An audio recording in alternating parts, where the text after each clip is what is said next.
Hello students, welcome in my video. आज की इस वीडियो में हम डिस्कस करने वाले हैं डीएवी क्लास 4 इंग्लिश रीडर का यूनिट वन का ये सेकंड चैप्टर है, मिक्सअप एट बर्थ। इसके पहले वाला मैंने आपको पढ़ा दिया है, अगर नहीं देखा है तो उसका लिंक डिस्क्रिप्शन में दिया हुआ है। तो चलिए देखते हैं आज का चैप्टर हम। वीडियो अच्छी लगेगी तो लाइक और शेयर ज़रूर करिएगा और चैनल को सब्सक्राइब करिएगा। I may never have become a cricketer and this book would not have been written if my uncle Mr. Narayan Masukar had not come into my life the day I was born। यानी कि अगर मेरे जन्म के दिन, जब उनका जन्म हुआ था, जो राइटर हैं इसमें सुनील गावस्कर जी, तो उनका जन्म हुआ था जुलाई 10, 1949 को। तो जिस दिन उनका जन्म हुआ उस दिन अगर उनके अंकल उनसे मिलने के लिए नहीं आए रहते तो शायद वे एक क्रिकेटर नहीं होते और ये जो बुक अभी उन्होंने लिखा है ये भी नहीं लिखा गया रहता। ये ऐसा क्यों होता है, ये आगे हम इस स्टोरी में पढ़ेंगे।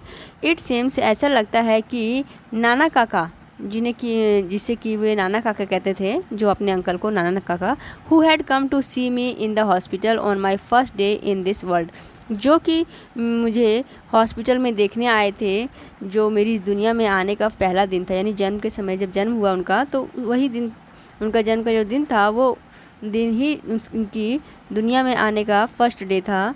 तो उस दिन उनके अंकल उनको हॉस्पिटल में देखने आए थे, तो उन्होंने नोटिस किया कि एक लिटिल होल नियर द, मतलब एक छोटा सा होल है, कहाँ पर, लेफ़्ट ईयर लोब में। यानी कि लेफ़्ट साइड का जो ईयर लोब होता, इस शेप में ईयर होता है ना, तो ये जो नीचे है इसको ईयर लोब कहते हैं। तो लेफ़्ट साइड का जो ईयर लोब था उसके उसी के आसपास एक होल था।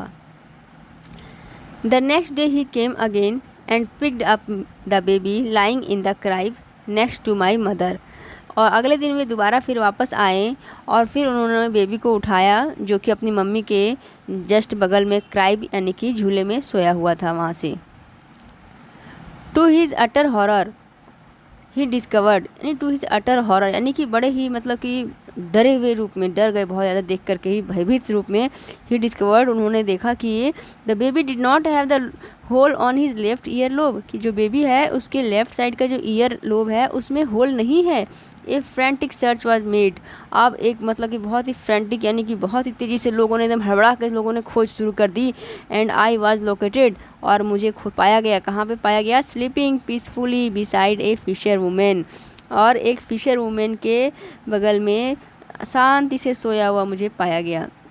जब सब लोग खोजने लगे तो मुझे वहाँ पे पाया गया।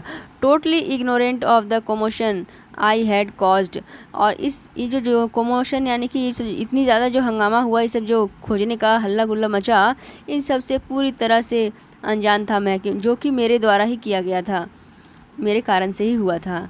द मिक्सअप इट अपीयर्स, ये जो मिक्सअप था यानी बच्चों का जो मिक्स हो गया था, अदला बदली हो गया था, ये अब सामने आया। Followed after the babies had been given their bath, और ये तब हुआ था जब उन बच्चों को नहाने के लिए ले जाया गया था।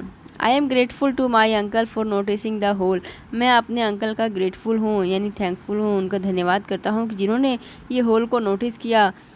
फॉर आई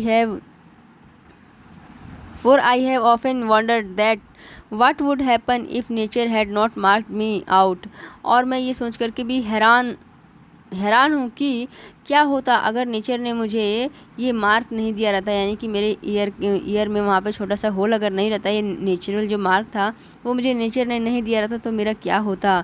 परहैप्स, शायद, I would have grown up to be a fisherman, शायद मैं एक फिशरमैन के रूप में बड़ा होता, क्योंकि वो तो बच्चा तो एक्सचेंज हो गया था ना जब बच्चों को नहाने ले जाया गया था, तो लेकिन उसके कान में वहाँ पे छेद था, इस कारण से पहचाना जा सका था। तो अगर चेंज हो गया रहता और नहीं पहचानते उसके अंकल, तो बच्चा तो चल जाता फिशर वुमेन के पास, और तो फिशर वुमेन का बच्चा तो बड़ा होकर फिशरमैन ही बनता।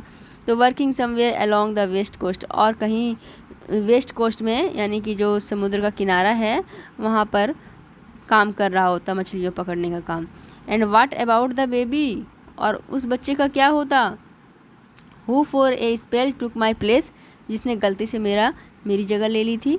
आई डोंट नो, मुझे नहीं पता, मैं नहीं जानता। If he is interested in cricket, कि क्या उसे क्रिकेट में इंटरेस्ट रहता, और weather he will never read this book, और क्या कभी वह ये बुक पढ़ता,